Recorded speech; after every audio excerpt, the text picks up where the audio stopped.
within a 12-mile limit of Vietnam. The limit was regulated by the VA, which is better known as a combat zone. However, many of them are infected by Agent Orange. Anyway, by any various means, John is a victim of Agent Orange, Dioxin poisoning, and now working on his fourth cancer. In August 2011, John was diagnosed with his fourth cancer, a very rare form of cancer, perhaps less than 60,000 cases known, which he'll get into. And there's no cure, no real treatment for it. In September 2011, after doing some research, John started to write about Vietnam and Agent Orange and the failures of our government to provide proper VA benefits, especially for Blue Water Navy.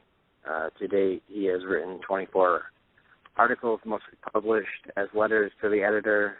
It's been published in hundreds of news publications nationwide these past 2 years. He also is a member of Children of Vietnam Veterans Health Alliance.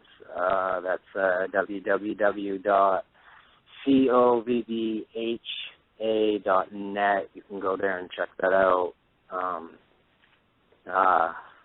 He has an educational background with an AS degree in management. His work history after retiring from the Navy was a maintenance supervisor and assistant instructor at a private school in the power department, teaching engineering studies for young men in various degrees where issued in technology. Later changing jobs, director of facilities and engineering of a large private boarding school. And so we'd like to welcome John on the show. John, how you doing, man? Well, I'm doing as best as I can, Mark. As you know, I've been sick lately, but I'm perking back up. So things are looking a little bit better for me. That doesn't mean anything, though, because what gets cleared up always comes back in a few months later. It's a never-ending story. Great. Well, John, it's great to have you on. Actually, this is Mark here. That was Chris. He's actually the host of the show, giving the intro. Sorry about that, Chris. I'm sure it's fine. But yeah, we got. I'm Chris. We got Mark, and we also have Jeff Giles on with us, who is the other co-host. Okay. Hello. So I've got a whole team there. Yes, a whole team. Well, I'm honored and proud to be on your show, and I hope it's all worthwhile to you and to the general public and to all those veterans out there that I hope will be hearing this and over the next few days. I've got a lot to say, and we'll see how it all goes. Great. We're honored to have you on here. Yes, sir. Yes. Yes, sir. Well, like Chris said, I did my job. You know, I did my stint 22 years in the Navy, like you said, 4 shipboard deployments to Vietnam waters, and did what was expected of me. And well, John, let's jump right into it. How are you getting treated now? How are the veterans that did their job and did their services, how are they being treated now? Well, we are being treated like as if we don't exist. Our Congress is doing zero for us, and the VA doesn't do much for us as well, other than you have to put claims in. Insurmountable amount of evidence is required, and so forth. Let me give you a little bit of background history. Yes, I think would be appropriate to start with. Agent Orange, looking at it, the dioxin part of Agent Orange, which is the takeoff from the chemical, is the most deadliest herbicide known to man, and is only second to radiation poisoning. That's how bad this stuff is. Dioxin has a half-life of approximately 9 years on the surface of the soil. Once it permeates into the soil, it has a half-life of approximately 36 years. Now, if you know your science, you know what half-life represents. However, in the human body, it is there until we die and cannot be eradicated. There is no vaccines. There is no way to get rid of it. It's there permanently. Mm-hmm. It's also in our genes, and it also defiles our DNA, such as my DNA probably will not match up with some of my children's DNA because of the dioxin poisoning. It is also passed on to children by way of conception. It resides in the fatty tissues of our bodies. It resides in the male sperm, and it resides in the female egg if the female was in Vietnam. That's how it works. And so that's how it's passed down through generations. Exactly. We're now experiencing third-generation Agent Orange children, and we've yet to see fourth generation, but it is coming. It could take as many as 8 to 10 generations before they don't know where it comes from. Wow. And that's a horrible thought. Hmm. Oh, it certainly is. I want to actually back you up a little bit, but before I do it, I have a kind of a significant question. It alters the DNA. Yeah. Can you go any farther with that? As far as I mean, your DNA might not match up with your children's and your grandchildren. Exactly. Because it's the poison, the dioxin, alters a recipient's DNA. Now, you may have heard Kelly Dirks talk about this. She knows a little bit more about that portion of it than I do. Mm-hmm. But that's what happens. Our DNA is altered, and wow. So if a child or a grandchild wanted to prove they were a relative of mine, it probably couldn't because of the altered DNA. Wow, that's crazy. That's how bad this stuff is. And that's actually why I want to back you up just a little bit. And for anybody that doesn't know, I mean, I think Agent Orange is kind of a household name now. As far as people know, it was a chemical that was used in Vietnam and so on and so forth. But can we back it up a little bit and just just kind of start from the beginning of where it come from, what it was used for, etc. Okay. Let's go back to 1961. A presentation was introduced to President Kennedy by the Department of Defense and the Monsanto Chemical Corporation. Monsanto, of course, was the prime manufacturer of Agent Orange. I'll probably refer to Agent Orange as AO a lot, short term. Sure. They convinced President Kennedy to use the herbicides, and they explained to him what it would do, that it would defoliate the forests, the jungles, and also kill the food supply that the North Vietnamese would rely upon. President Kennedy asked one question: will it harm humans? And Monsanto came out and said, no, there is no harm to human beings, that it is perfectly safe to use.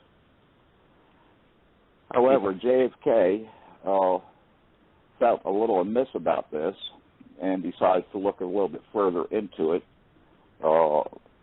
and whatnot with scientific reports. And the scientific reports backed up Monsanto. It is a feeling amongst many that Monsanto probably got to those people to not give out the whole truth. Now, there is no record of that, but that's a feeling. Mm-hmm. Then once President Kennedy was satisfied, he authorized use with a code name called Operation Ranch Hand, and that was launched in 1962. Mm-hmm. JFK then in 1963 was approached by the Veterans Administration. It was around 63, maybe the beginning of 64, that there were unusual happenings, health issues amongst some of the troops and also those who were already discharged, where they were applying for VA benefits because of sores all over the bodies, redness, lung problems, things of this nature. And so further investigation with the IOM, the Institute of Medicine, who did more investigating into this, they determined that it could be probable cause of exposure to Agent Orange dioxin. Well, when President Kennedy heard this, he wanted to stop buying the Monsanto chemical products, and he wanted to stop the war. Of course, this never did happen. Unfortunately, President Kennedy didn't live long enough to do what he had hoped to do. Now, we go up a little bit further. We have over 58,000 men died in combat operations. However, since about the mid-1960s, nearly 1 million veterans have died because of Agent Orange exposure with an insurmountable amount of diseases of all sorts of cancers. And these people suffered. I mean, literally suffered.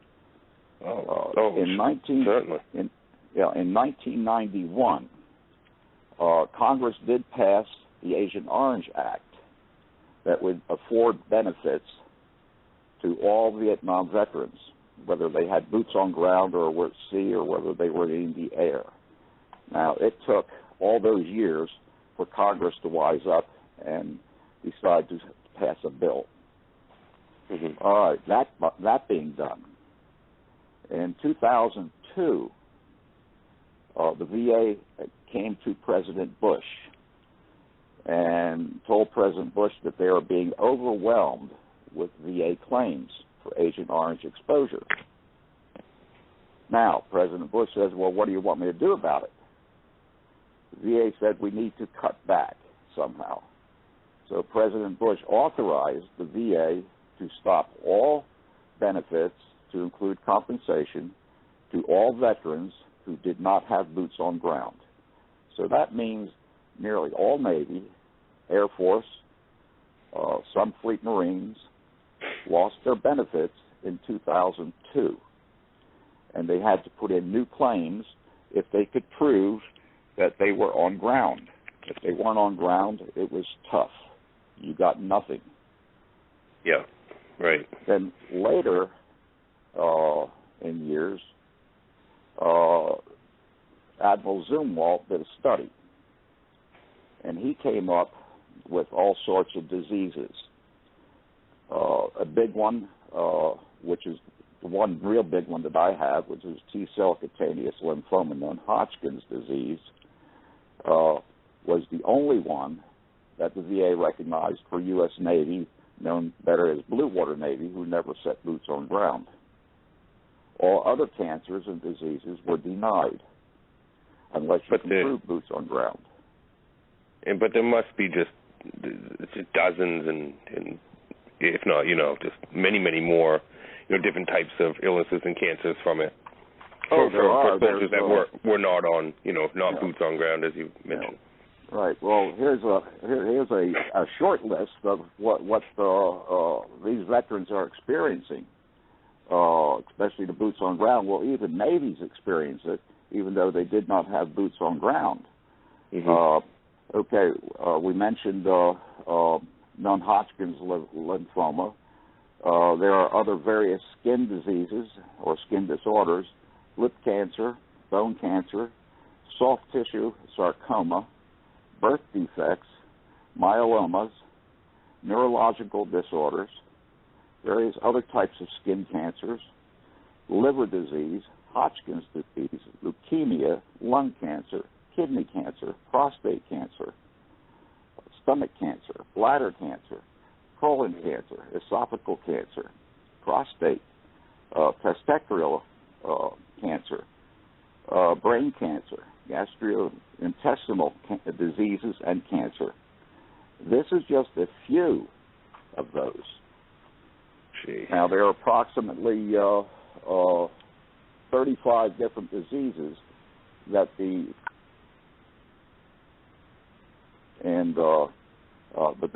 are the ones that Admiral Zumwalt came across.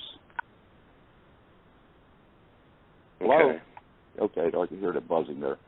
But since that time, since 1990, now he discovered all this in 1990, but since then the list has grown considerably. There are also diseases that are associated strictly with women who were in Vietnam, such as spina bifida, which is a horrible disease. And but they say there are certain diseases that are associated with women veterans and not associated with male veterans. And I don't see the sense of that, because a lot of males have gotten the same diseases as the women. Also, their children, second generation, third generation, have accumulated the same types of diseases as well. Sure. So I don't know why they make a differential between male and female on this, and it's a wonderment to me and to many others. Yeah, I'm sure it is. Yeah. I'm going to, if you don't mind, John, I'm going to keep throwing questions here at you. I'm sure Chris is going to want to jump in. I'm sure Chris is going to want to jump. Right. Yeah, I'm sure Chris is going to want to jump in here as well, but I've just got a ton of stuff. You mentioned, the whole program was called Operation Ranch Hand. Correct me if I'm wrong. That lasted almost a decade. Operation Ranch Hand lasted from its inception of 1962 to 1970. Using it. The end of the. Sir, you keep getting cut off. There's like a button being pushed, I think, on the dial tone, and then I can't hear you for like a few seconds. Yeah, I'm getting the same thing. Yeah. Okay, we're getting some static there. Okay. But, it started from the inception of 1961 until 1963. Operation Ranch Hand continued on, and which is 1970 or 1973. That is. That's when they began evacuations and started to tone down the war, and the war officially ended in 1975. I found some statistics of the gallons of this dioxin, this Agent Orange that was used. Is astronomical amount. So 21 million gallons was used. Yeah, that's the statistic I found was 20 million. Yeah. Well, the official, everybody rounds it off to 20 million, but it's officially 21 million. Wow. And it was sprayed by many methods. I think one of the major things that you had said to me, or had said here, was Monsanto denied that it would have any, human altercations, any human side effects, negative side effects towards. Exactly. And I mean, as everybody knows, this is the company that's the major seed crops of the world. And the same company that's still saying to this day that their food, their genetically modified food, is completely safe, nothing to worry about. Right, GMOs. That's the other big culprit we're dealing with today. That's going to affect not so much the adults, going to affect children of young ages in years to come. So Monsanto, to me, Monsanto's a murderer as far as I'm concerned. For sure. They're killing people. For sure. I have a question about that. I tried looking for peer-reviewed journals on this, and I don't really trust the peer-reviewed journals anyway, because I believe, there's a whole fascist FDA pharmaceutical, in that sense, collaboration. But I could only find 2 peer-reviewed journals out of 50 that actually pinned GMOs in a bad light, and scientists, everywhere dispute those and claim they're not true, and they're insufficient. So why do you think that is? I mean, I probably because Monsanto has them in their pocket. Right. That's what that's how I believe. Now you take a lot of your European countries, France, Germany, Poland, many of your European countries have banned all products from Monsanto, including Italy, yeah, and including Italy, yes. A lot of our allies there. I mean, so. Yeah. Now the other thing about Monsanto, this here happened in October 2013. Congress passed the Monsanto Protection Act. Ha ha ha. The Senate took a look at it and they said, no way, we will not agree with this. We will not even vote on it. Go back to the drawing board. So Congress has yet to come up with another bill trying to protect Monsanto. Now, Monsanto has our Congress in their pocket, obviously. Right. And that's how I look at it, and I think that's how a lot of other people I know look at the same thing. It's or tragic. Else we would have bills passed. I mean, GMOs are nearly in everything we're eating. I just did a post of Halloween candy. Nearly every different type of candy has beet sugar and all sorts of crap in it. That's right. It's in baby food. Yeah. That anyone who has a baby 4 or 5 months old, they are eating it in their baby food. Yep. Oh yeah. Now this is disgraceful. It is. It is. It is absolutely. It's horrific. It's what it is. Which I've claimed on this show many times. I believe it's I believe there's a lot of different factors to it. The unfortunate reality of it is sickness is profits. Of course. It's all about money. There you go. That's what it really all boils down to. Right. The operative word is money. And power and control and power control, exactly. Yep. And they have the power. They are controlling everything.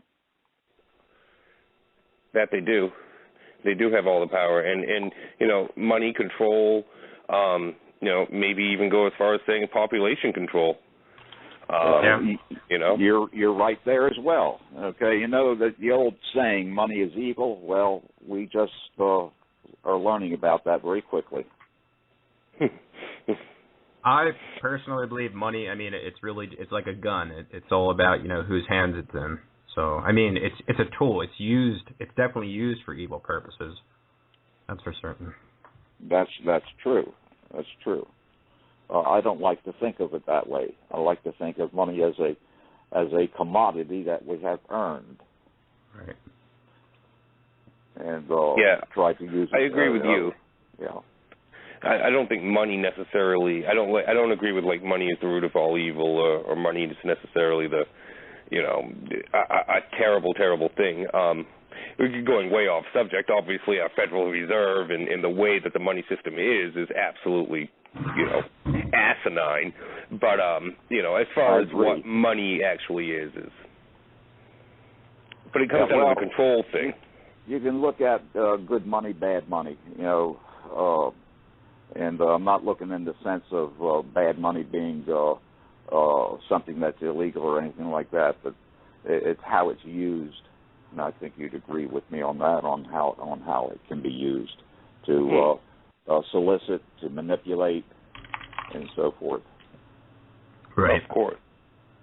And let's say, you said it when Monsanto has their, has bought out our government, the whole government, and everything.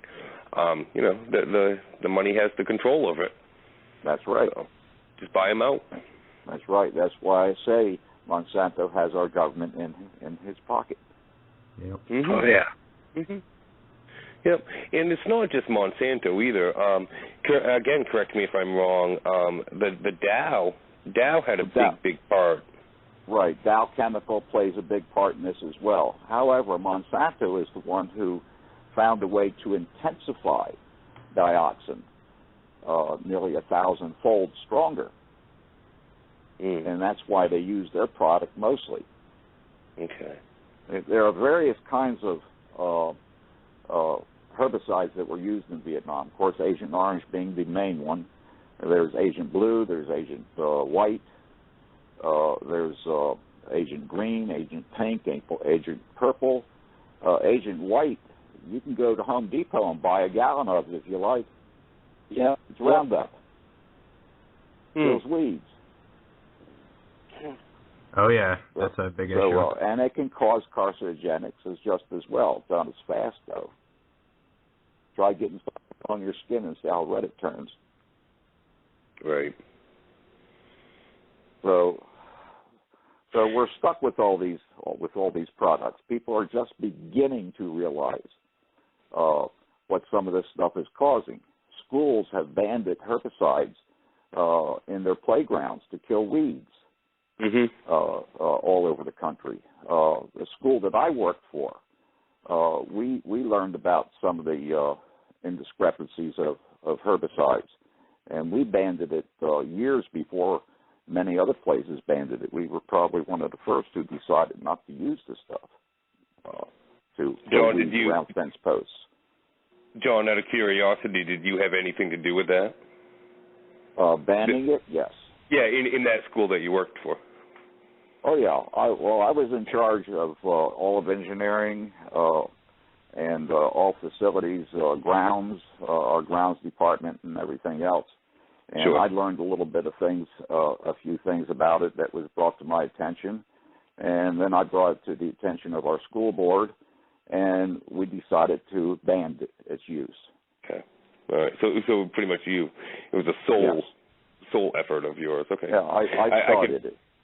Yeah, I could see that. Obviously, with your background and everything, just saying, listen, look at what you guys are spraying around the yard here. So, of course, back then I was very, very healthy. Now I'm not. Right. No. And as Chris read in the bio, you're on your fourth cancer, John?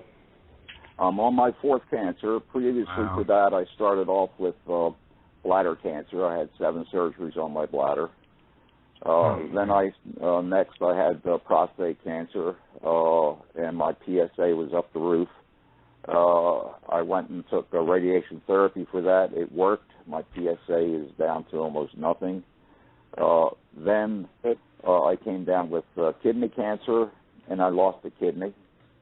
And now I have lymphoma, non-Hodgkin's cancer. And and this one is the one that's going to eventually get me because, like I said, there's no cure, there's no real treatment. Everything is hit and miss. What works for me may not work for somebody else, and vice versa. Right. I do go in remission from time to time. If I'm lucky, I go in remission, what they call short remission, maybe 6 months, and then I'm sick for 3 or 4 months in a row. Then I go back into a short-term remission again where I'm feeling good. So when I'm feeling good, my wife and I take advantage of that, and we travel and stay together and do things that we want to do. This is a hard life I have been living for the past few years. Very, very hard. Oh, sounds very comfortable.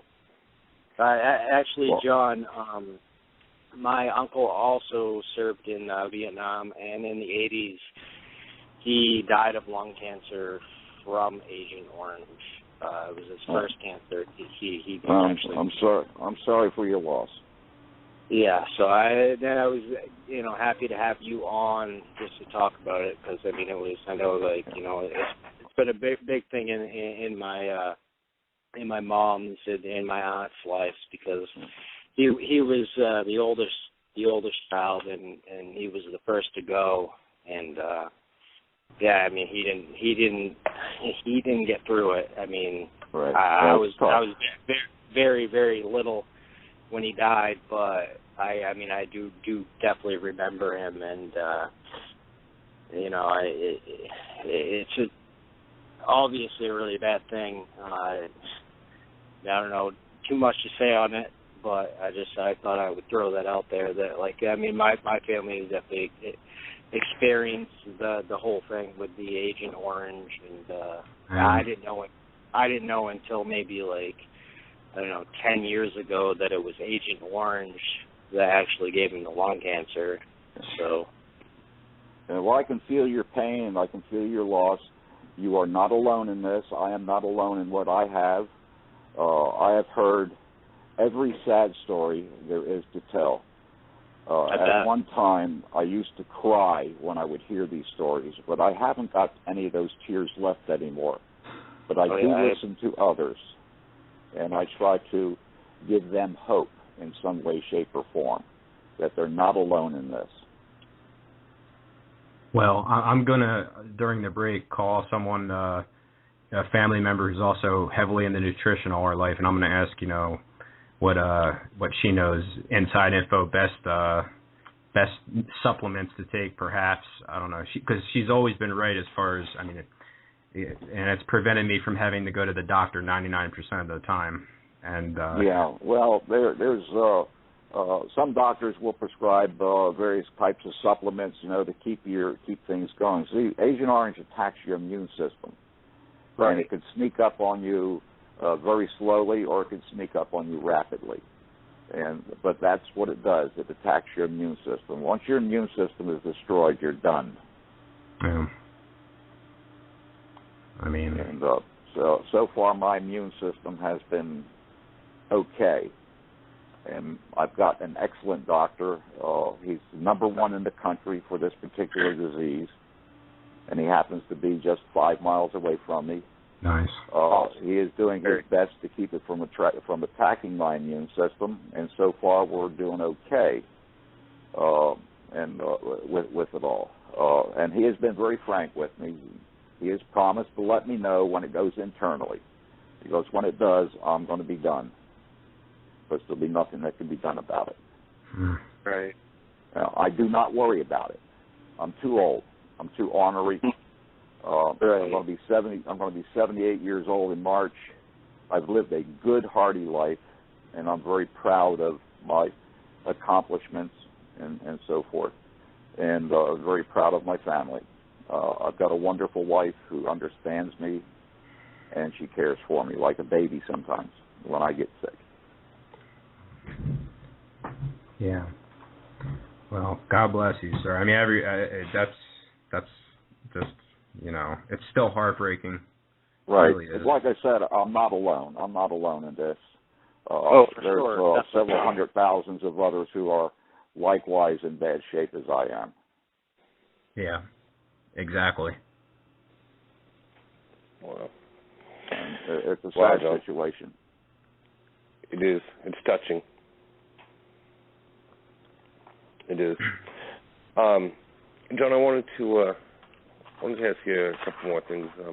We had a brief conversation yesterday, and you had mentioned maybe, and I hope you don't mind that we get into some of this stuff that we talked about. But you get into it if any way you like. I'll respond accordingly.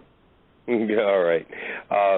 You mentioned that you had actual evidence, proof of this stuff, photo proof, and other stuff. Do you mind getting into some of that stuff? No, not at all. Great. Go ahead. I'll let you take over. I can prove. See, way back, there's a lot of denials with the Department of Defense and all military departments.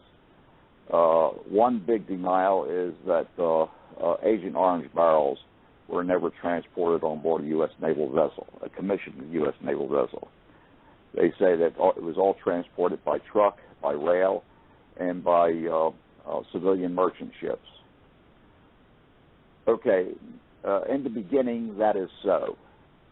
However, as the war accelerated and they needed more and more of this stuff, they started transporting it on board U.S. naval commissioned vessels, ships, mostly cargo vessels for the most part. And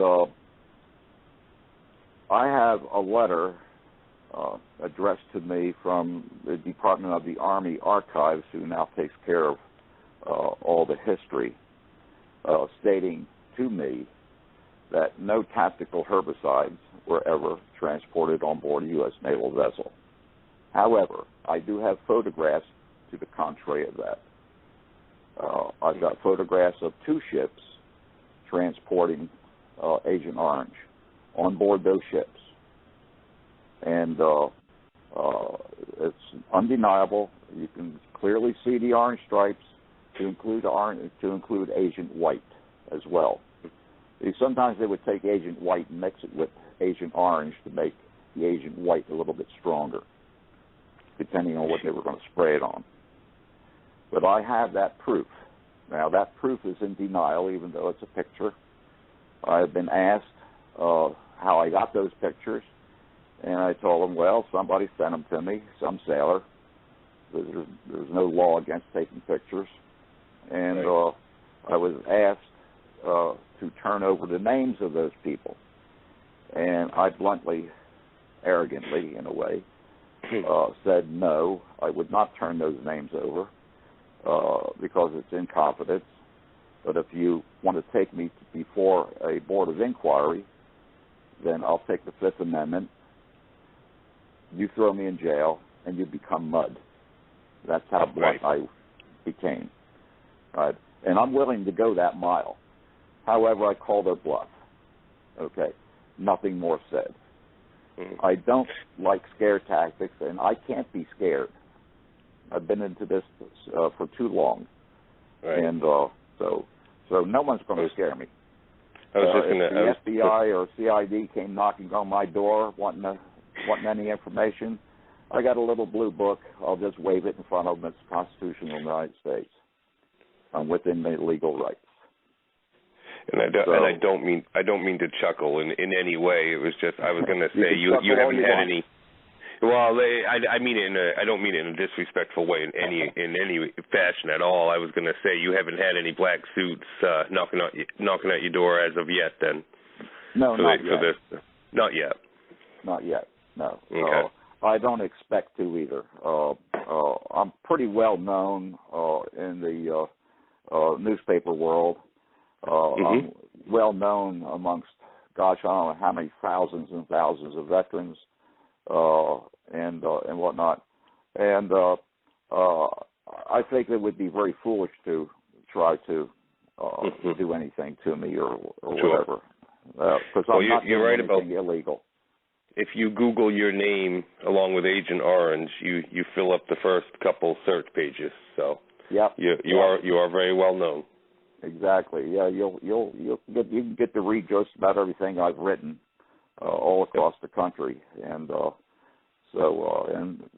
some people don't believe what I do, and I tell them, well, just Google my name, put Veterans after it or Agent Orange after it, and you'll see what I do. And that's my advocacy, what I do, and I took up that sword, so to speak, to fight our government. And they say the pen is mightier than the sword, and I kind of believe that. And so that's how I do it. That's how I get the word out. That's how I make friends, and I've made a few enemies as well. Oh, I'm certain of that. I'm not liked in D.C., but they respect me. I was just going to bring you to that to the D.C. fight. You're still fighting D.C. Oh yes, I continuously do this. I write letters to congressmen. I write letters to senators. I attempt to get meetings. I have met with several senators and several congressmen, and of course, when I meet with them, I can hear that unspoken denial. Okay, you get that kind of feeling with them as they beat around the bush and kind of skip around the subject matter. And then they give you the excuse that well, I'm not on that committee, but I will attempt to do this or do that if it ever becomes up for a vote and so forth. Well, that's fine and well, but like I've told a few, I says, hey, you've got a voice in Congress. You've got a voice in the Senate. You go to the floor. You have your meetings. You can speak up. Just get up there and talk about it. Speak up for us. You don't have to wait for it to come to a vote. You know, why can't you just use your voice? Are you for a veteran or are you not for a veteran? Mm-hmm. And that's some of the argument that I give with these people in Congress and the Senate. Get up and speak for us. You don't have to be. You don't have to wait for somebody to ask you. You ask them. Right. No, you're right. Absolutely. People have to speak out and use their voice, like you said. Listen, I don't mean to cut you off, but we're about to come to a break here, John. I'd love to stay on and get some more questions in. But just to let you know I'll get a drink of water. Yeah, get a drink of water, and we're going to take a quick break, and we'll be back in a few. Good enough. They trying to turn off the water at NSA data collection centers. I'm Ben Swan with your Truth in Media Moment, brought to you in part by benswan.com. So who are they? Well, they are state legislators in states all over the country. Tennessee, Maryland, Arizona, and now even Utah, where the single largest NSA data collection entity is located. Now remember, I told you about this idea a couple of months ago. The idea is pretty simple, and it comes from the 10th Amendment Center. States don't have to wait for Washington to act on the NSA because Washington isn't going to. Instead, create some state laws that block the NSA from using water and electricity in these states for their facilities. Well, some people said those ideas were ridiculous, and yet there is legislation moving forward across the country to make this happen. I'll explain how it works after this. The destruction of constitutional liberties and endless foreign wars. The voice of the people silenced, while lawmakers simply enrich themselves and the political class. I'm Ben Swan. It isn't about left versus right. No, the real fight is liberty versus tyranny. At benswan.com, we are breaking the left-right paradigm. We know that the American two-party system is broken, and that to restore American liberty means to restore your rights as an individual. At benswan.com, we cover stories the national media won't touch, from the National Defense Authorization Act to nullification, militarization of police, and crony capitalism. We are not afraid to stand up for the rights of the people. We are the face of new media. benswan.com, where humanity is greater than politics. In 1975, Senator Frank Church warned that the power of the NSA could enable, quote, total tyranny, end quote. He recommended that Congress should limit the agency's power, but Congress hasn't. We all know that. But there are some brave state legislators who are attempting to do just that. A new bill introduced by State Rep. Mark Roberts seeks to do exactly that. The legislation, organized by the 10th Amendment Center and the Bill of Rights Defense Committee, called Off Now Coalition, well, the Utah Fourth Amendment Protection Act expressly prohibits state material support, participation, and assistance to any federal agency that collects electronic data or metadata without a search warrant, quote, that particularly describes the person, the place, and the thing to be searched and seized. Now, it's not going to be an easy fight, but in Utah, this would be a big one. As I told you, the NSA's Utah facility uses 1.7 million gallons of water a day. By blocking that water, the facility is done for. But remember, Utah can't do this alone.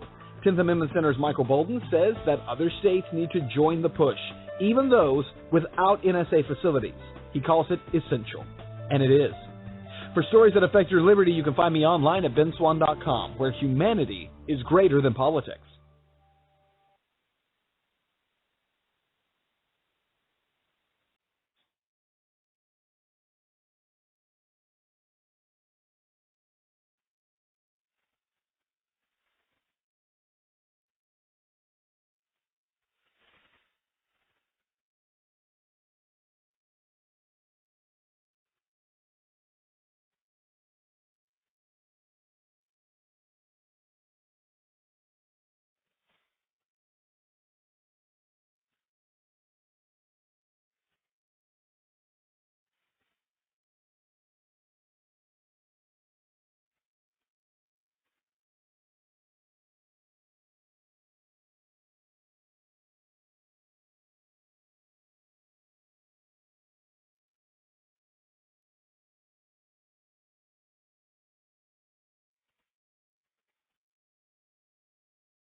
Now I'm covered.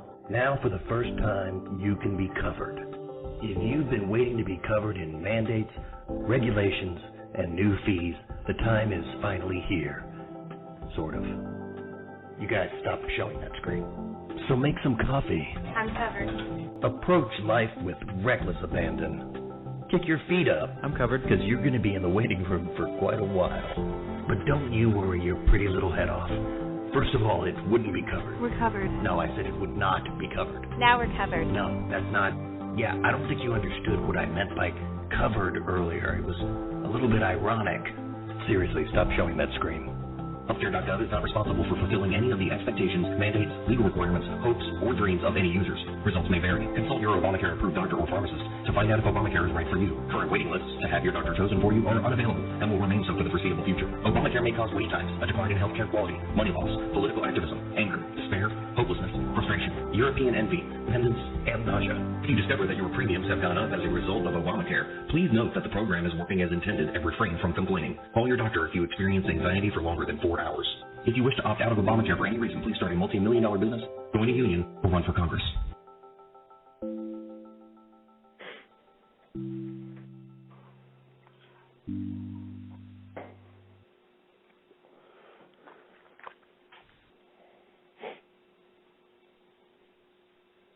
And we're back.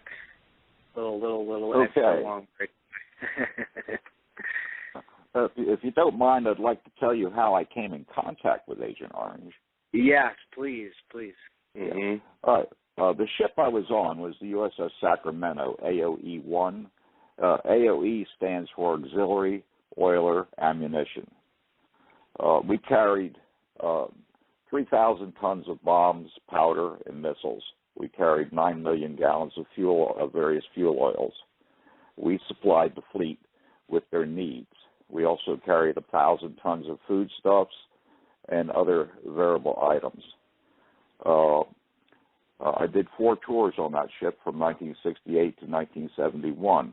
Our tours were 6 to 7 months in duration each time for each deployment. Now, the way I came in contact with Agent Orange, it's in our fresh water.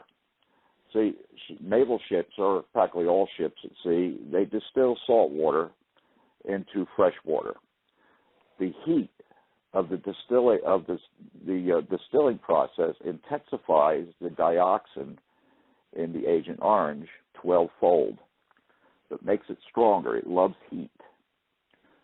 So we drank that water. We bathed in it. They cooked in it. It was in our coffee, everything. Unbeknown to us, of course, we didn't know that it was harmful. We didn't know that there was a dangerous product in our drinking water. Also, one of my duties on that ship, when we would have unreps meaning replenishment operations with another ship, where we would pass various cargo over to another ship. We also had 2 helicopters. My station was the refueling crew of those helicopters. Well, I came in contact with those helicopters. Those helicopters would also fly into Da Nang and Cameron Bay and come back saturated with sprayed Agent Orange. And I also flew on those helicopters from time to time, coming in contact with the herbicide as well. That's how I got my diseases. That's how I came in contact with it, as did many others. Aircraft carriers, the sailors came in more contact with it from planes that would be flying the sorties over there, dropping their bombs and strafing and so forth. By the way, at night, we would, for entertainment, we'd watch a 2,000-pound bomb go off at a hillside over there. It lights up the sky. But that's how I came in contact with it, and that's how tens of thousands of other sailors came in contact with it, through our drinking water. Now, John, completely. Yeah, go. I'm sorry, I don't mean to cut you off. Completely unknown to you and in all the soldiers, of course, as you said. Yeah, that's right. Completely unknown to us. The troops in the field, they didn't know. They were drenched in the stuff. They waddled through it. They didn't know that it was harmful to them. They were told it wasn't harmful. There was no protective clothing issued either. I have a report here that I'm probably not supposed to have, but anyway,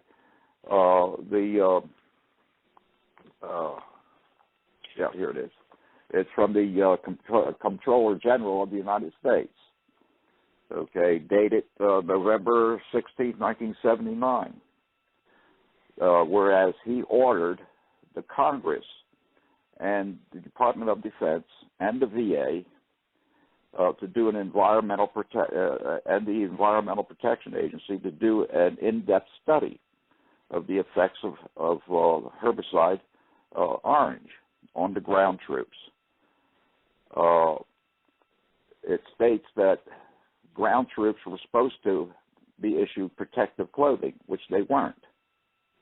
The people who would spray it by hand, by truck, by tanker truck, were supposed to have protective clothing. They did not have protective clothing. So an investigation was launched by the Comptroller General. I do not know the outcome of that. I wish I could.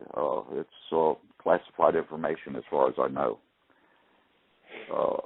But the document that I have, which is 37 pages long, which is I'm not supposed to have, which is a report from Admiral Zumwalt, which he backed up all these various diseases and so forth. It's a lot of reading material. But sure. There is a lot of this. All right, let's take a covert mission, for instance. A covert mission is better known as a secret mission. Any troops or any naval ship or any aircraft that were on a covert mission, those documents are sealed. The mission is sealed. The men did not exist. They cannot prove they were on land. They can't prove they were in the air. They can't prove they were at sea. So without that proof, they can't have a VA claim for their diseases because the records are classified, sealed. Now, there is an aircraft carrier. I'll not mention which one, but it's an aircraft carrier. It was in Da Nang Harbor. 5,800 men on it.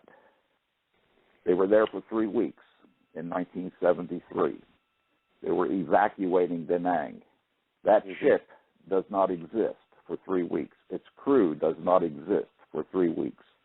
All the crew members on that ship who are sick cannot prove they were there because of sealed documents. Now, does that make sense 50-some years after the war? No. You tell me. So they're all... And no one can get those records. No one at all. My brother, he was in Okinawa where the stuff was buried. He can't prove he was there, and he's sick. Wow. Agent Orange was stored for pickup by naval ships in the Philippine Islands, Guam, Johnson Islands, and Okinawa. They were the main storage areas. And there was thousands of barrels of the stuff. And there was 5,300 soldiers, and they can't, obviously, that say that they were there, and they can't prove it. They cannot prove they were there. They can't prove the ship was there. See, we have something for Navy. If you want to know where you were located at, they're called deck logs. It's a log that's kept by the officer of the day of the ship. Sure. Yeah. Of the ship's operations. Yes. Yeah. Now, for some of these ships that were on covert missions, those deck logs do not exist. They are sealed. I had to submit my deck logs. Fortunately, they showed everything. We weren't on any covert mission that I know of, not during my stay anyway. I submitted 52 pages of my deck logs. I had to show every day that I was in Vietnam waters. And then, of course, medical reports and you name it. I submitted 152 pages of evidence to the VA before they finally rated me 100% disabled, combat-related. And it took a lot of time. I had to actually use politics to force the VA to give me an audience for an evaluation. And so that's what I had to do, and this is what a lot of other guys have got to do as well. And John, excuse me for my ignorance, but there's no way to get these sealed documents. I mean, there's no way to. Nope. A congressman or a senator can't even get them. Not even the president can get his hands on those. Really? Those documents are sealed, tight, and there's probably no more than 4 people in this country that have access to them. They are confidential records. And why are they confidential after all these years, after the war? They don't want to release them because it's going to make more claims. Okay? Oh, sure. You see my point there. More claims. More payout. Right, more payout. Okay? Mm-hmm. We have a saying amongst us, deny till you die. Yep. Yeah. Wow. And it's ludicrous. When you get down to it, it's absolutely ludicrous. It's just another way that the government's screwing the veterans. Right. We are not worth the dollars to save. Right. However, you take an illegal alien who crosses our borders from Mexico, what do they get immediately? Right? They get food stamps. They get health care. They get a house. They get a house to live in. Of course. And what does the veteran get? He's got to beg for things. He's got to beg for health care. He's got to beg for compensation. He literally has to beg. And they get tired of begging, so they give up. The worst thing they can do is they give up. That's where I come in. I try to keep them from giving up. Boy, do they ever. What's the statistics of soldiers that come back, maybe not necessarily Vietnam now, but Afghanistan and Iraq and what's the statistics? I don't have them in front of me, but the soldiers that commit suicide daily. It's astronomical. It's astronomical. Post-traumatic stress disorder, brain injuries, and so forth. They're having lung problems from inhaling all that dust over there. Mm-hmm. And so forth. Afghanistan could be one of the wealthiest countries in the world with the minerals they have there. Every time they drop a bomb or throw a grenade, our soldiers over there are breathing in that dust. It's raw materials, and it's going to kill them or make them very sick eventually. We're going to have this country's going to have the same problem with the Afghanistan and Iraqi veterans as they are having with the Vietnam veterans. And the thing is, our government will do nothing about it to help them. Right. Because it means a lot of money outlay. Now, how much money are we talking about? Let's just look at the Blue Water Navy alone. All right. Let's compare it to the federal prisons. Right. In 2014, the federal prisons had a budget of $6.4 million, $6.4 billion, okay, to operate. That's our federal prison system. Spread out over 8 years, $6.4 billion will take care of all of Blue Water Navy sailors who are sick. Spread out over 8 years. Go figure. Now, I'm not against the federal prisons or taking care of prisoners or anything. They need to be taken care of, too. But so do we. Why can't they budget that money to help us as well, that kind of money to help us as well? It's a drop in a bucket compared to our annual budget of trillions of dollars. Doesn't make any sense to me. Why they wouldn't? $6.4 billion is a drop in the bucket. It's nothing. But they won't give it to us. They won't give it to the VA to help us. Well, it almost is simple, disgustingly simple, because it all goes back to profit and control. They'd have to admit that they did wrong. Well, that's the thing. If they pass a bill, there's an active bill right now in Congress called H.R. 543. Yes. It's the Agent Orange Blue Water Navy Act. Right. If it gets passed, which it probably will not, But if it does get passed, that's an admission of guilt right there. They will be admitting their mistakes, their errors of their ways. They will be admitting that, yes, Agent Orange is deadly, it is harmful, it is hurting our veterans who served. That would be their admission if they passed the bills. There have been other bills before that, and they all died. This one is still alive. It was introduced by Congressman Gibson of New York. He's a good guy. He's a fighter for us. Good.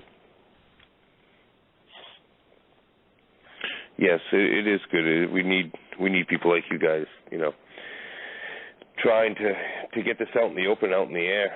Because right. I'm listening to you, and I'm thinking what kind of snowball effect that may have if they had to, come out and admit that, well, they, poisoned you veterans. Oh, the snowball effect would be huge. Because once they if they pass a bill, that's their admission of guilt. That's their admission that they were wrong in using the stuff. That's their admission that it is dangerous and deadly. The snowball effect would take on all the second and third generation children that would then be up in arms about everything and say we want ours as well. Right. And that would be the snowball effect. Now we're talking trillions of dollars, and they know it. Right. So you can look at it in that way. That's your snowball right there. And absolutely. Then you have the widows. Then you have the widows of these victims of Agent Orange. All right. That's right. These widows, their husband dies, and they're stuck with nothing. There is another called, it's called DIC, Dependent Indemnity Compensation. Mm-hmm. But the widow has got to. But the thing is, her husband has to be declared 100% disabled. If he's 90% disabled, she can't get anything. That's not right either. It could be prorated, in my opinion. Sure. Because a lot of these widows are suffering as well. Loss of their husband, loss of finances, and everything. Of course, and that's not even to touch base on the effect of just, another thorn in the side, another thorn in the side of the government and people, losing their faith in these wars and in the government itself. Exactly. And these companies, of course, Monsanto, Dow, the ones that control the food. I mean, there'd be an effect there, of course, as well. So it literally affects everybody that these wars have touched, and wars yet to come. Well, we for whatever reason we have not learned our lessons. What a sad truth. And this is what I try to do when I write and get published. I try to inform the American people, the general public, of what's not happening, what should happen. And you've read some of my stuff that you looked up, and how I write. I'm usually limited on how many words I can get published. Usually 350 to 400 words. So I try to condense as best I can to get a point across. And I always ask for people to call their congressmen, call their senators, put pressure on them. How many do? I don't know. I don't have any statistics on that.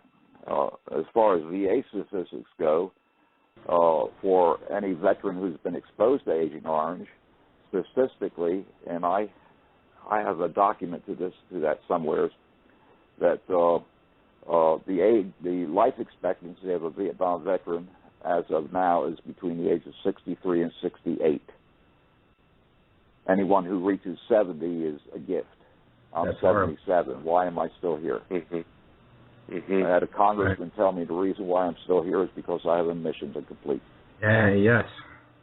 Agreed. No, as I've lost I've lost family members to the Vietnam War, not to Agent Orange, or any chemicals like that. But I had an uncle with bad post-traumatic stress disorder, and even my father, who was a merchant marine, and actually during this entire conversation, and maybe you can clarify that. Did any of the merchant marines did they take any of the stuff over? I've never talked to my father about that. He doesn't talk about it much. Right. Merchant mariners are on ships called USNS ships.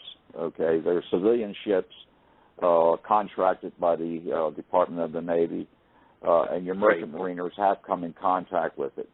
I don't know too much about that because they can't make they don't make claims to the government that I know of. Right. Okay. Because they drank the same water, which was loaded with dioxin. They handled the barrels. They offloaded them at the various ports and so forth. Eventually, the Navy started transporting the barrels from places like Pearl Harbor. They would pick them up there. They would pick them up in Guam. They'd pick them up in Okinawa, and so forth, is where they would then pick them up. The Johnson Islands, which was one of the biggest stockpiles of Agent Orange, thousands and thousands of barrels. It's a very small island, about roughly 3 wide by a mile and a half long, or 2 miles with an airstrip. And it was a big storage area for that stuff. Very interesting. They're trying to clean it up. Actually, the island is for sale. I and some other veterans, we joke about it once in a while. Let's buy the island and invite all of Congress to come to visit the island and have everything on us for free. And we'll give them samples of the sand that they come that's contaminated. It's kind of a running joke amongst some of us. Actually, and I could go on about that. I had some more questions about that. My father actually sailed in and out of Guam. I remember him talking about that quite extensively. Actually, I believe one of his ships was stuck on shore for a few weeks. But he's always told me that all he ever shipped was ammo and food and supplies. So and he doesn't talk about it even as just a merchant marine. He has seen some stuff, and he just doesn't have a lot of stories to tell. So, but geez. See, Agent Orange in the barrels was camouflage. So they wouldn't have known any of. Yeah, they were marked lube oil or kerosene. Okay, they packaged it as a different exactly, different. Except it had an orange stripe around it, and nobody knew what the orange stripe meant. They just went by what was labeled on the barrel, lube oil or kerosene. That's how they disguised it. Wow. And they would put a stripe around it. And something we haven't even touched base on at all, and obviously we've been talking about our troops, which is obviously so very important. But what about the effects that it had actually in Vietnam? I mean, what kind of effects of these 220,000 much worse. gallons? I don't have the exact numbers. But a good estimate is somewhere in the neighborhood of maybe 6 to 7 million innocent Vietnam people have died because of Agent Orange, and have had an insurmountable amount of diseases, birth defects, especially kids born with one arm missing, goat face. I don't know if you've ever seen a goat face before. Right. It's horrible looking. I see that all recently. All sorts of diseases. A good friend of mine, her name is Heather Bowser. She is co-founder of the COVVHA. She was born with a leg missing, fingers missing off both hands, and webbed toes at birth because of the inception from her father. Now, her father blames himself for this. Interesting fact. I was born with webbed hands and feet. Wow. Okay. And I'm obviously not. Just. Well, if your father was in contact with Agent Orange, then that is the probable cause for that. Interesting. Both of my children were born with birth defects.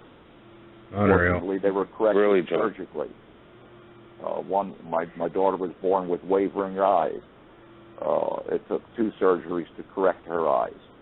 She was very young, fortunately. Wow. My son was born with hypospadias, and he had 7 surgeries, and it was corrected. These were minor things. When I think of it, what could have happened to my children, I think about this all the time. What could have happened when I see what's happening to other children? So I consider myself lucky, I guess, in that respect. Extremely lucky, I'd say. And I've had people, well, do I blame myself for this? Of course I do. But I'm not to blame. Our government is to blame. Right. But people like me, we blame ourselves. And which works on your mind as well. Of course it does. Of course I've had my bouts with post-traumatic stress disorder as well. Not as severe as some. I was able to control it. Absolutely heart-wrenching. I'm sorry, I'm almost getting a little choked up here. Because it is. You're not kidding. Well, I can understand that. I no longer get choked up anymore. I'm well beyond that. Like I say, I don't have that in me anymore. It's been washed out of me. Sure. Desensitized. I have found people who are so much more. I consider others to be worse off than I. Right. Sure. I've had my bout with 4 cancers. Okay. I get sick all the time. Sometimes horribly sick. Sometimes I'm in excruciating pain and I have to pop pain pills like candy. But when I see others, my heart goes out to them, and I say, "Gosh, you're worse off than I am," and that's how I look at it. Somebody else is worse off than me. Man. If I didn't think that way, I wouldn't be able to do what I'm doing. Oh, yeah, John, I'm sure. What a positive outlook on things. But I mean, it's just that's amazing. There's a man that I know that I'm in close contact with, and he has a whole pack of problems. He has had 17 surgeries in the past 15 years, and he's still living, but he's fighting. He's fighting like crazy. Wow. I admire people like that fight. Yeah. They fight. They're fighting their illness, and they just want to live. And they want answers and justice. And they want answers. They want resolve. Right. And there is no resolve. Our resolve won't be given to us by our government. That's where the resolve is. We know we're going to get sick. We know we're going to stay sick. But the government can ease that pain for us by giving us the benefits that we should have, to make life a little bit easier, to help out our families a little bit better. So many of these men can't even work, and they're still work age. They're not retired yet, but they've had to quit their jobs. Some have practically lost their homes because of their medical bills. This is not fair. This is not fair at all. Is this America? Right. Is this how America really is? That's a big question on a lot of our minds. It absolutely is. And unfortunately, we failed to take care of our own. Yeah. The unfortunate reality of it is that is America. Sadly, and we are forgetting our veterans. Well, we are a very giving country. We're probably the most giving country in the world. Mm-hmm. All right, and but yet, in many ways, I think we're the most idiotic country in the world. Yeah. Because we do not pay attention to our own. Right. Right. We don't pay attention to our own. You're on your own. Right. Exactly. And there's no call for that. No call for it at all. We're the most wealthiest country in the world, even though I think China owns most of us. They're catching up fast. Yeah, exactly. Yeah. so I have to laugh on that one. But there's no call for any of this. There's no call for any of it at all. They should take care of us. Oh, of course. We fought for our country. We didn't ask for anything. All we ask for is to be taken care of when we need it. They're also trying to take away as many guns as possible from all the vets, and they're really putting it on them hardcore, and you hear that a lot anymore. So, yeah. I have to wonder why. These are the people that are seeing the war, and they're on the front line, and they're coming home and returning. I suspect that our veterans are the ones that, when it comes to the point, they're the ones that are going to be, on the front lines and fighting for the people. And I think that the oligarch is doing everything they can to suppress us in that way and to make sure we don't have people on our side fighting for us. Yeah, I would partially agree with you on that. We have a saying: if you can't stand behind us, stand in front of us. Yeah. And let you go into the front line. Yeah. And see how it feels. Oh, absolutely. It just dumbfounds me that all this time later that the U.S. government has come out, and it's public knowledge if people want to look it up, that the war was actually propelled from a false flag. That it was actually a false flag that got the war. Well, it's not even called the war started. Right. But to this day, they can't admit what the effects that they have done to our veterans and are still doing. This stuff drives me crazy because I don't necessarily believe in these wars, and but the people that are fighting them. I don't believe in our present wars either. I think we should be out of there. Absolutely. They're getting ready to start one with Syria now. Right. I'm afraid that's going to be another Iraq or Afghanistan. It could be much bigger. It will be if they do. That's right. It will be another one. Mm-hmm. And we'll be there for years. And a lot of our guys are going to get killed. They're going to get maimed. They're going to get wounded. They're going to get sick. Of course. When we enlisted in the military, we signed a blank check to our government, to our country, not necessarily to the government, but to our country. We signed a blank check to do our job, do our duty, and if need be, even die for our country. That was our blank check. And I believe in that, or I wouldn't have stayed 22 years. Exactly. No, exactly. It does frustrate me. It's just like Jeff said. You folks, you men and women are treated as terrorists when you come home. Not only are you not taken care of, are you not, physically and mentally and financially taken care of, but you're actually blackballed, treated as an enemy now. Yep. Right. Well, the Vietnam War was the most unforgiving war we've ever known in this country. Oh, for sure. Absolutely. Again, you folks were spit on. We were spat upon. Right. We were directed to not wear our uniforms ashore anymore. Don't go home in your uniform. Don't go to an airport in your uniform. People will look down at you, push at you, spit on you. This happened to me. This happened to many guys. All right. From the lessons learned of the Vietnam War, suddenly we're all now heroes. All right. There are all these welcoming parties for these guys coming home now, and rightfully so. They should be welcomed home. They have done their job, and so forth, and they should be honored as heroes. They don't have to have the medals to be a hero. Just be there. Just do your job. You fought for your country. You served your country in the name of freedom and flag. And we're all heroes. But the Vietnam War veteran was not.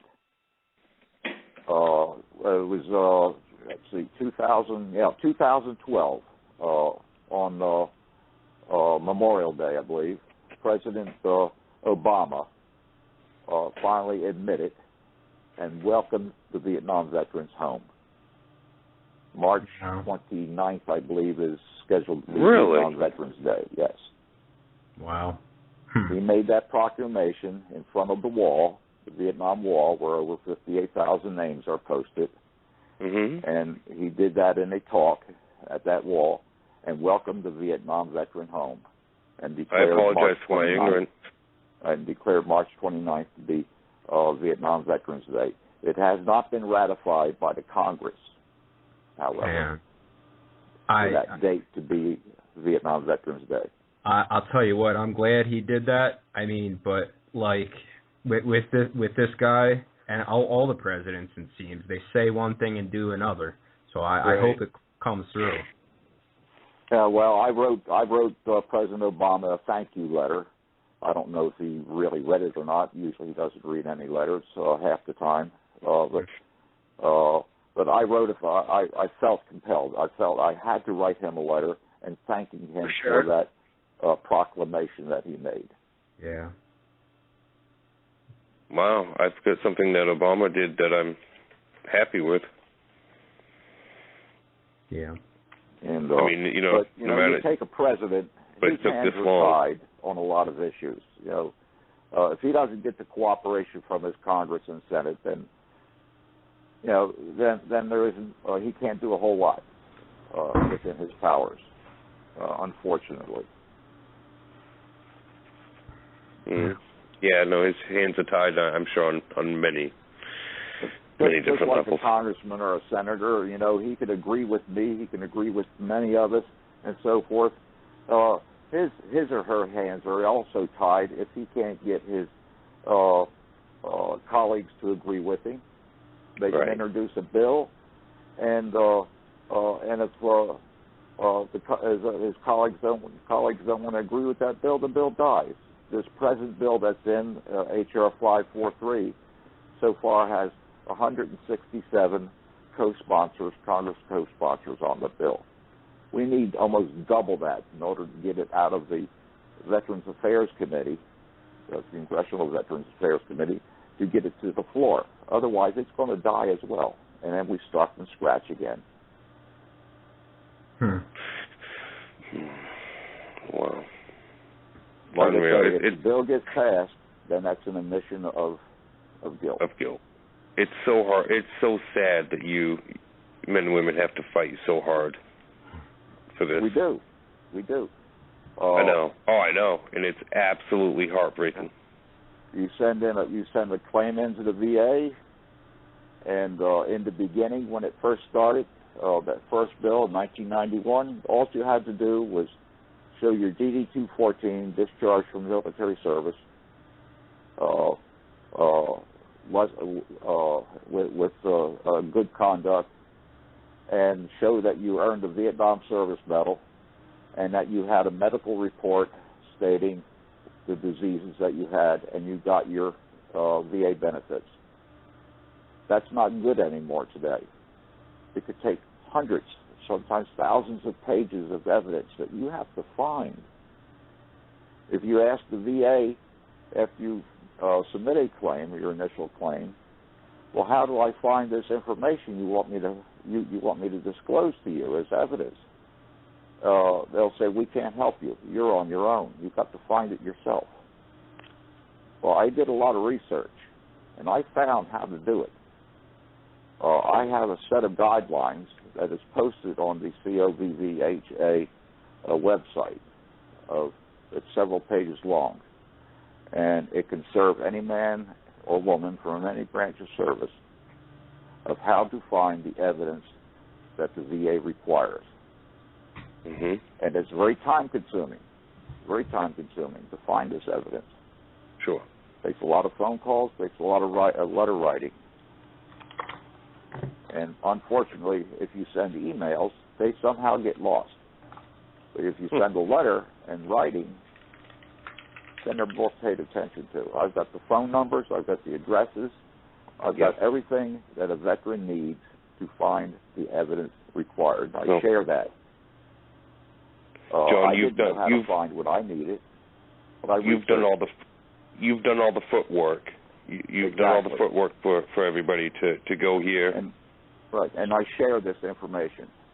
Right. I've had veterans send me an email or make a phone call to me. Some of them find me from the newspaper articles that I write, because it's got where I live, Media, Pennsylvania. So they look me up somehow.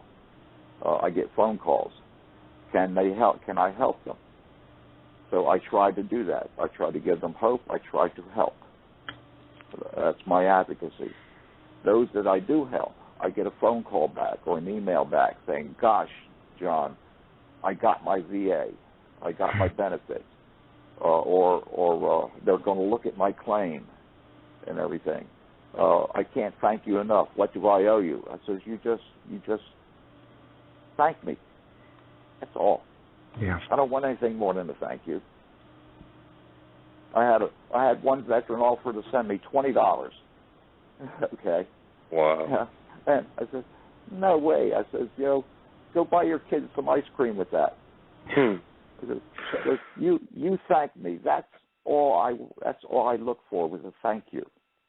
John, you're not looking for any compensation. I did something good.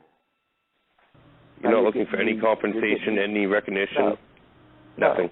I don't need recognition. I don't need compensation from anything. All I need is to know that I did something to help somebody. Now you're choking me up a little bit. That's unusual. Same. But that's my pride. I helped somebody. I helped somebody get to a point to help them better their life. John, I that's absolutely. The same way what Kelly Derricks does. Yes. She's the same way. She and I talk together all the time. She doesn't live far from me, about an hour away. And but that's all we look for, a thank you. And it makes us feel that we did something good. John, I absolutely admire everything that you are doing, and a huge shout out to Kelly again for hooking you up with us and getting you on the show. Kelly's a dynamic speaker. If you ever met her, you'd know what I mean. She is quite a woman. She is riddled with diseases herself. She knows that her lifetime is going to be short. Man. Right. But she doesn't let that bother her. She's in and out of the ER at least 3 times a month. Shit. Yes. John, I didn't know any of this until last night. I didn't realize that she was sick or any of that. She's a very sick woman, and that's why she couldn't take your show tonight, because she's sick again. Right. So she wouldn't be 100% par. So she recommended me because she knows what I do, and she knows that I have documentation. She knows the kind of work that I do. And we've been partners on a lot of this stuff. I was at a rally in October on GMOs. I had several hundred people roaring in the aisles. And I love speaking before people. I don't know, I just have a way of getting through, I guess. I don't know. You do. You're very brave. Extremely brave, and absolutely no lie, John. I've been getting messages throughout the night that just you're affecting our listeners. So, well, I hope so. I hope these listeners do what I asked them to do. Contact their congressmen, contact their senators, put pressure on them. Yes, and do it every day. To help out every the veterans, not just the Vietnam veteran, but all the veterans we have today of these present-day wars and the ones that are coming yet. Yep. We need help. Yeah. And be demanding about it, and not submissive, and do it every day. Exactly. It's got to be done every day. Done in a demanding style. I tell people, write a letter, make a phone call once a week. Yeah. Put that pressure on. At the least. Right. And hopefully the message will get through. Well, John, I know that we appreciate you coming on and spreading this message. and spreading the awareness. I'm glad to be on your show. This means a lot to me. And, it means a lot to us for you coming on. I have tried to get on national TV, and so far I've not been successful with that. I don't even know what to say. It's first time that I'm speechless on the show. Yeah. Well, I hope it's an eye opener, and I hope that whoever else is listening, they get an eye opener as well. We'll be spreading this show around the best that we can because people need to hear this. It's very, very touching and very eye opening, and people need to hear this. It's very important. Yeah. Well, the thing is that the VA is not going to do anything unless our government forces them to do anything. They need funding, for one thing, and with this sequestration that happened here not long ago, a lot of the funding was cut. The VA funding was cut. Department of Defense was cut. Right. So the funding is now limited.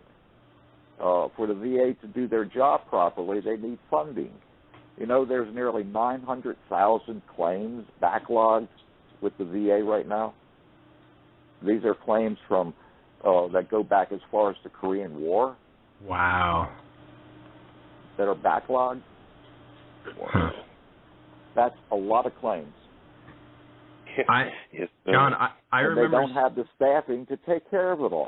I remember seeing an episode of The Daily Show, I think it was like a year ago, and they covered some of what you're saying as far as the VA goes and people trying to, and they did a whole thing on it. And, I mean, you would think being on a national TV show like that, it would cause something to happen. I mean, yeah. Did that even do anything? I wish I could get on a national TV show like Good Morning America or The View, one of those types of shows, you know, where I can really sit down and say my piece and disclose what is really happening. Mm-hmm. The failures of our government, the hundreds and hundreds of thousands of troops who are sick today and can't get their just due. It's a shame. It's shameful. It's shameful to put it in a word. It's absolutely. But the American people are beginning to realize what's happening, but not enough. They need They need to apply pressure. It's the only way we'll get things done. It's an election year for Congress. All of Congress is up for election. Now's the time to put the pressure on. Yep. And we got 2/3 of the Senate up for election as well. So we need to put that pressure on for an election year.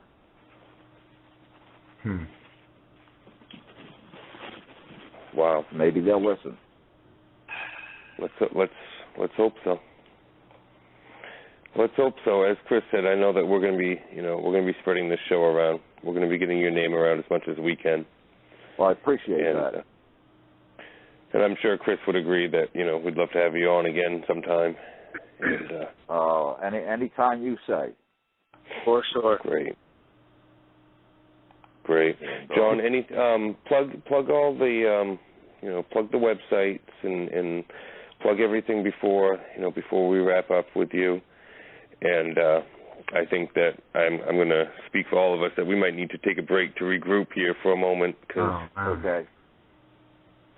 But again, it was great having you on, and like I said, plug the websites and plug everything. Well, I intend to. I'm going to spread things around. I've notified everybody on my Facebook page who are my friends to listen in on this.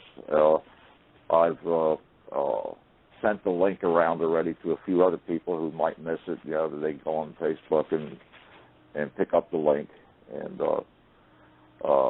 listen to what we've had to talk about. Hopefully, there'll be some legislators just might tune in. Let's hope so. They'll get an earful as well. And I hope they follow through because they'll be a hero if they do. I'll tell you, if we get a congressman or a senator who can get a bill passed in our favor, that person is going to be the biggest hero in this country. Yeah. I can promise you that. Just to chime in. Yeah, just to chime in here, we do have somebody calling in that is running for Massachusetts State Senator. Yep. Andrew Pontbriand. Go ahead. Hey guys, how you guys doing? Hey, Andrew. Hey, Andrew. Great show. It's very emotionally charged, and I think a lot of people that listen to this show are going to be very moved, and hopefully people do as John requested and do their best to help our veterans and try to give back to what they have done for us, and I intend to do that as well. Well, I would appreciate that. You're going to run for public office, and when you get elected, we would love to have you as a friend. Yes. Well, I'm certainly a friend, that's for sure. So, thank you, first of all, for everything you've done. Keep up the good fight, and obviously you haven't backed down yet, so you're never going to back down, and I don't intend to back down. Thing. Right to my dying breath, I will not back down until I That's get good to what hear. I want. So I just wanted to make a quick point in regards to, for example, the VA benefits. Now, for people who are, wondering exactly how crazy the military budget is, but yet there's lacking of funding and lacking services and veterans being ignored and having to wait for medications and, things of that nature. We have the world's biggest military budget. And if you cut that budget in half, we'd still have the biggest military budget in the planet. And then if you cut it in half again, we'd still have the world's biggest military budget. And I think you can even cut it in half one more time, and we'd still have the world's biggest military budget. Well, I would tend to agree with you. Yeah, so it's time for Congress to, get out of the business of war and, cut the military budget, sell all the assets that are sitting there, that have been sitting, since World War II, because they're always ordering new ammunition, they're always ordering new supplies when they already have a stockpile of supplies. So if we could sell off some of these, well, not some of them, but we're talking potentially billions of dollars that could be used maybe or put into a slush fund, for veterans. I mean, this is one of many ideas. There's so much potential, to turn this into a liquid asset and, even put it into a slush fund, like I said. And, they're always wondering, well, we need a new program. We need to have this new program and put more money into it when we already have the money just sitting in all these warehouses. We have abandoned military installations, and there's so much potential, and it's just being ignored. Well, we need to get rid of some of the pork barrel stuff, too. I'll give you an example. Why does the government need to fund a study on how high a grasshopper can jump? Okay. Yep. And there is money available. They just don't want to do something about it. Well, there's a lot of people like you who get in public office who believe in this. You have a voice. You'll have a strong voice. And we would like you to use your voice. I was telling Chris that, although militarily speaking, that's more of a federal issue, but if I am elected, I'm not shy. So, speaking out against these kind of things and going public and doing whatever I could, that's just easy for me to do, and that's just what I've always done. Well, I'm not shy either, as you've probably noted. You can't be. If you want something that deserves to be heard, and thousands and thousands of people, possibly millions, are affected by it, it needs to be done. And it's these types of issues that the United States government just sweeps under the rug. All the while they want to convince you that we need to, go to war with Syria or all sorts of ridiculous claims, when we need to be getting all of our troops back home and just protecting our homeland. I agree. So, but I do thank you, sir, and appreciate everything you're doing, and I just wanted to call in and let you know that I'm not a Massachusetts senator yet. You have somebody in office that is willing to listen and try to do something, whatever I could do if I am elected, and I have your back. Well, thank you very much. Now, if you'll talk to Mark, he'll give you my email address, and I would like to hear from you. Or my phone absolutely. Number.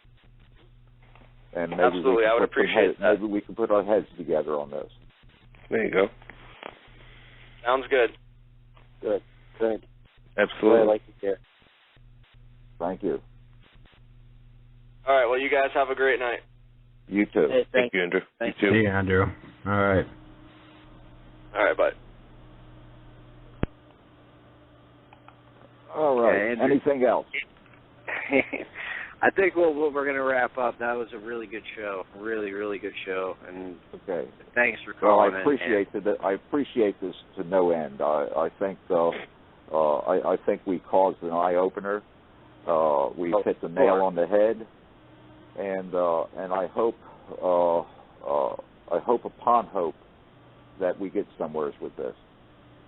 We're going to do our best to make this show go viral. We're going to do everything that we can. So thank you. Appreciate it. It needs to be done. So thank you for coming on. We really appreciate it. Thank you for having me. Yeah, thank we you really for having appreciate me. everything that you've done and that you're still doing. Sometimes I don't think I do enough. No, we all feel that way. I don't think anyone's going to feel that way. You do more than enough. So you have a lot of respect. I know a lot of people listen. Everyone is respecting everything right now that you've said. So it's like I said, we'll make this show go viral as much as we possibly can, and we'll do everything to help you and all the war veterans and anyone that's dealing with anything like this. So thank you so much for coming on. Thank you. In my book, you guys are heroes. Well, you're the hero here. Yeah, that's right. Well, you're a hero as well for putting this on. Thank you, a John. sensitive way. Yes. Okay. Well, thank you very much. I appreciate everything that you're doing for me and for our veterans, and for children of Vietnam veterans and so forth. It has been an honor. The honor is ours. Just to talk to you. Right. Well, you guys have a good day. We'll be in touch with you. Thank you.